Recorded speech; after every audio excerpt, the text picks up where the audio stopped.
Assalamualaikum warahmatullahi wabarakatuh. Apa kabar anak-anakku semua? Semoga anak-anak tetap sehat dan semangat meskipun belajar dari rumah. Yuk kita belajar tema 3 dengan materi esensial sistem pencernaan manusia. Setelah menyimak video dari Bu Guru, jangan lupa tekan tombol like ya. Terima kasih.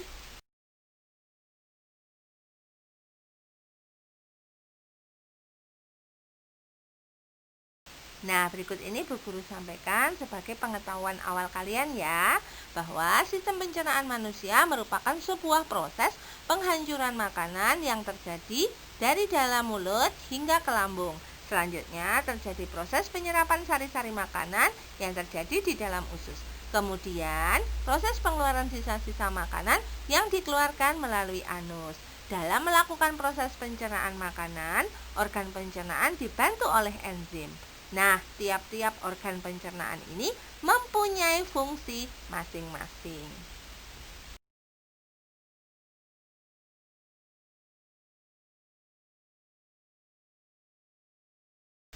Nah, berikut ini fungsi dari sistem pencernaan pada tubuh manusia ya.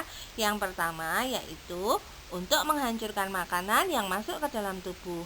Makanan yang semula dalam bentuk yang kasar dapat berubah menjadi bentuk yang lebih halus, sehingga mempermudah proses penyerapan sari-sari makanan. Fungsi yang kedua yaitu untuk membuang sisa-sisa makanan yang sudah tidak diperlukan oleh tubuh. Perlu anak-anak ketahui, sistem pencernaan kita ini sangatlah kompleks. Nah, tanpa disadari dan tanpa harus diperintah, sistem pencernaan kita ini bekerja dengan sendirinya loh.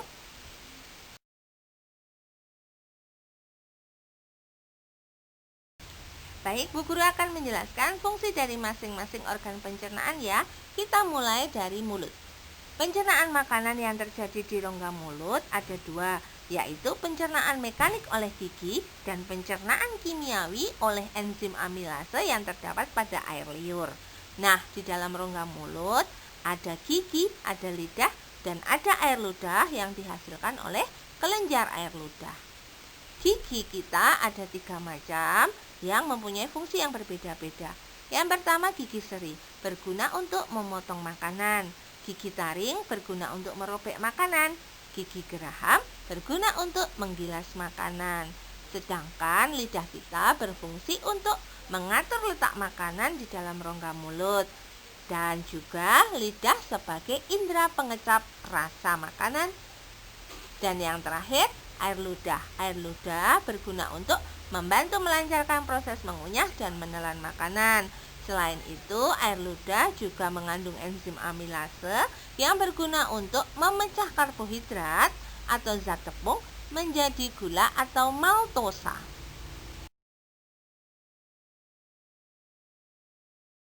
Yang kedua yaitu organ kerongkongan. Kerongkongan adalah saluran penghubung antara rongga mulut dengan lambung. Fungsinya adalah membantu menelan makanan dan menghasilkan gerak peristaltik. Apa itu gerak peristaltik? Yaitu gerakan meremas dan mendorong makanan sehingga masuk ke lambung. Organ yang ketiga yaitu lambung. Nah, di dalam lambung ini terjadi proses pencernaan makanan secara mekanik oleh otot lambung dan secara kimiawi oleh enzim dan zat asam yang dihasilkan oleh getah lambung.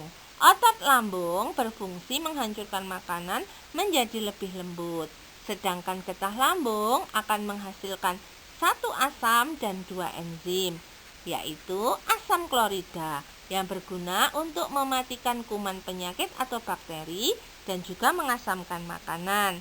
Sedangkan enzim pepsin berfungsi untuk memecah protein menjadi pepton. Dan yang terakhir, enzim renin berguna untuk menggumpalkan protein susu. Organ pencernaan selanjutnya yaitu usus halus. Usus halus terdiri dari 3 bagian, yaitu usus 12 jari, usus kosong, dan usus penyerapan.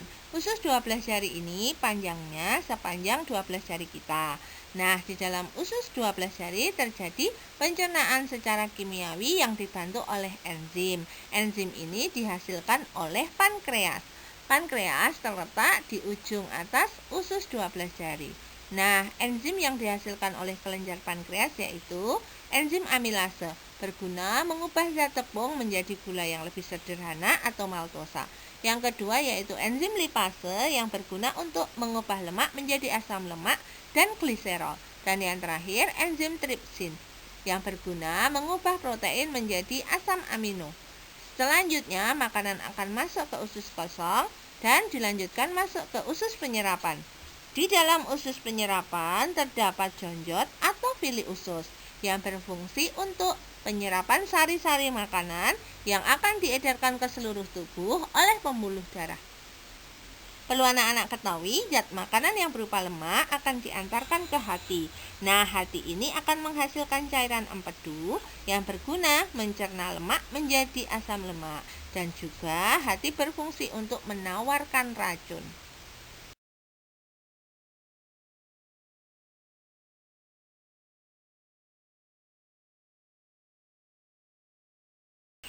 Nah, organ pencernaan selanjutnya yaitu usus besar.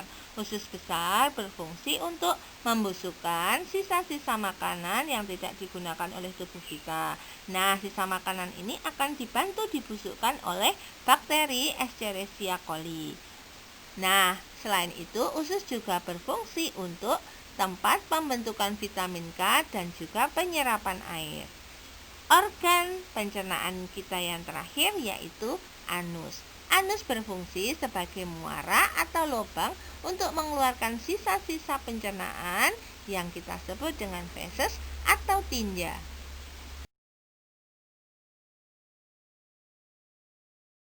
Nah, berikut ini adalah bagan dari organ pencernaan manusia. Tadi Bu Guru sudah menjelaskan masing-masing organ pencernaan beserta fungsinya. Dimulai dari mulut, lalu ke kerongkongan, lanjut ke lambung, kemudian ke usus halus, ke usus besar, dan terakhir menuju anus.